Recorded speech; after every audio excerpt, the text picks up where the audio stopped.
My name is Peter Joseph. I am currently the de facto founder of an organization called the Zeitgeist Movement, which is seeking to alter the current cultural climate, if you will, into something that could be considered actually sustainable for not just one nation or class, but all the world's people.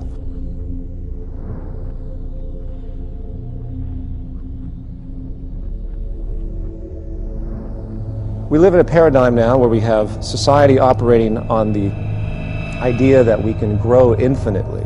Therefore, we keep buying and consuming regardless of how many resources we have. This creates a collision course with nature, which the world is figuring out right about now on many levels, that the Earth is essentially a closed system. It took billions of years to create the minerals we have. It took many, many hundreds of millions of years to create the fossil fuels which govern everything we have. And amazingly enough, we've created this system where we're using all of our resources to create the economic growth required to sustain employment and everything else. And simultaneously, we're diminishing our resources at a near exponential rate, it seems, as population continues to grow. And no one seems to understand that it's an absolute clash, and that eventually we're going to run out of pivotal resources, and eventually you're going to see things, I don't know, like the human population start to dwindle down.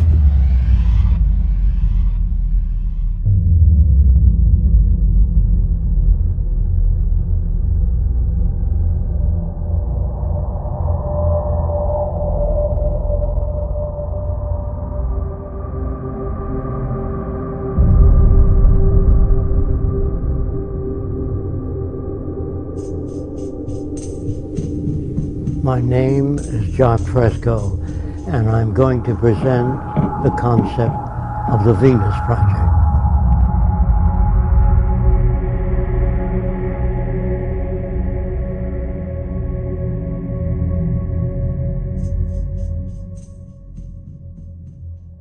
If you don't want war, if you don't want poverty, hunger, unemployment, you have to declare all the Earth's resources as the common heritage of all the world's people.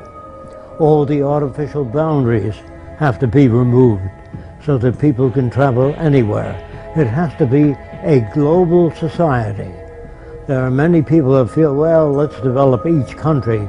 You can't do that, because if the Russians do experiments with nuclear materials and the Chinese, that air goes all over the world. So it's very hard to work independently. So I would say, if you want these things, you have to change the way your society operates.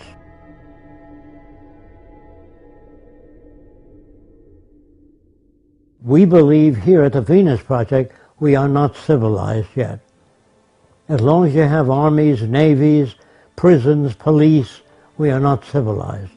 No nation is civilized. Being civilized is an ongoing process. The more we learn, the more we know about the environment and human relations, the more we're able to deal with the problems. If we fail to do that, we won't be able to solve problems. If we go with traditional values, we won't be able to solve problems. All of these pump primers do not work. There's always been wars. The wars have continued to get worse, even though the universities today have the most sophisticated equipment in the science labs, the architectural labs, all the labs, and the wars are getting worse. The explosives are getting worse. Since the atom bomb, the explosive power is much worse. So there's something definitely wrong with all cultures. When I say wrong, I mean that the system doesn't work. Now, to talk about a system that does work is a little foreign to our habits of thought, so I'm going to try to explain how we make decisions. Actually, we don't make decisions, we arrive at them. The only way a real society can operate, period, is in a steady state economy, meaning you don't have the mechanism of constantly needing to do anything other than being sustainable in your everyday living and having society recognize the attributes of sustainability rich are required. That's the value system orientation needed to create a stable society. As a brief extension of this, we live in a materialistic culture. We live in a culture that's predicated on inferiority and people thinking that they need more and more and more because of many reasons, because of someone else having more, status-oriented issues, so on and so forth. And that fuels into this mechanism of the growth economy, of getting more and more holidays, people give each other gifts. These are inventions for economics. As long as we use money and the bottom line is profit, then those who control the money are able to make the laws in their favor. And that means that they really don't care about people. They care about wealth, property, and power when that is the main incentive. So when we use a monetary system, there is no justice within this system. There's no making this system equitable. What we need is an entirely new system that we call a resource-based economy.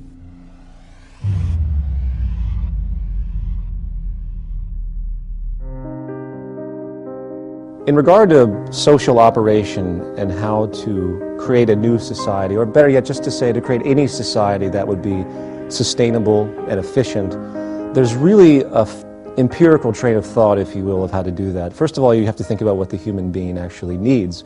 We require resources at the bare minimum. We require food, water, etc., as we all know. Therefore, resources become the most paramount subject. Resources, in fact, should be the foundation of any economic structure. So what do? If you consider that the Earth is a closed, finite system? First thing you have to do is do a survey of the Earth's resources and the carrying capacity of the environment. If you produce a population far in excess of the carrying capacity of the environment, you're going to have trouble. You're going to have malnutrition and all the problems that go with it.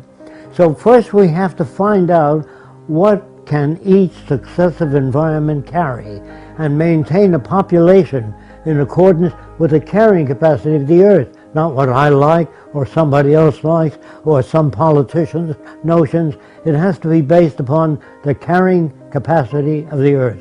To organize a structure based on the intelligent management of the Earth's resources, you start from essentially the base level of where is everything. So you look at the planet, you say, okay, we see we have iron ore here, we have petroleum deposits here, if we were using petroleum at that point in time. In the future, hopefully we will not be because it's damaging. We have places for great wind energy here. You get the point. We can assess the entire environment of what we currently use based on our technological facilities at that point, and we start to create a structure of analysis, maintenance, and management, and basically monitor and understand what we have. Then we can design the parameters for the new society. Without a survey, we couldn't do that. Survey means physical disabilities, all the known diseases. That tells us how many hospitals we have to build. Of course, the survey would include available materials. Otherwise, if you just sit down and turn out a hospital or turn out a social plan, not based on what you have, not based on what Fresco believes, only statistical evidence.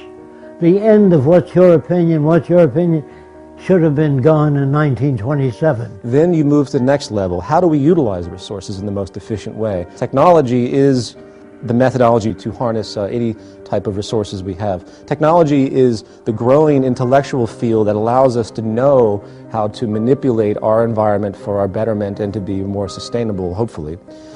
So what we do is we utilize our technical information, and then we analyze the planetary resources. Then we build from the ground up an entire infrastructure, not based on the whims of any type of ideology, capitalist, socialist, fascist, whatever, what have you, communist. You do it based explicitly on the most efficient means to do it with the most peak efficiency possible based on the technology available at the time, the intellectual resource of the time. You have peak efficiency and sustainability as your goal. You just simply weigh all parameters when you analyze anything, and then you're going to build a society that is essentially, for lack of a better expression, perfect. It's not perfect at all because things are going to constantly change, but it's the best you can do at that point in time, which I think would be a variance of perfection.